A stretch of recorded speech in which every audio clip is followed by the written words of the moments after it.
আসসালামু আলাইকুম বন্ধুরা, চলে এসেছি গ্রামের বাড়িতে, সেখান থেকে নানা শ্বশুরের বাড়িতে। আজকে আমরা বারবিকিউ করব, তার জন্য এই যে চিকেনটা এভাবে কেটে নিয়েছি, ধুয়ে ছাঁকনিতে রেখে দিলাম। এখানে বারবিকিউ মশলার 1 প্যাকেট নিয়ে নিয়েছি, আর আদা রসুন জিরা বাটাও সামান্য নিয়ে নিলাম।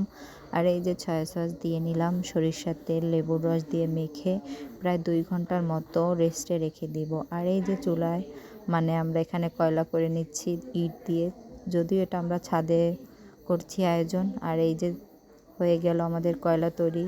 আর এই যে চালনিতে আমরা দিয়ে দিলাম যে ম্যারিনেট করে রাখা সেই চিকেনগুলো। আর এই যে পাখা দিয়ে আমরা আস্তে আস্তে বাতাস করে নিলাম। কয়লা শেষ হয়ে যাওয়ায় আবারও আমরা লাকড়ি দিয়ে কয়লা তৈরি করে নিলাম। এই যে তৈরি হয়ে গেল আমাদের বারবিকিউ। খেতে কিন্তু দারুণ হয়েছে। আর কেমন হলো ভিডিওটি অবশ্যই লাইক কমেন্ট শেয়ার করে জানিয়ে যাবেন। আল্লাহ হাফেজ।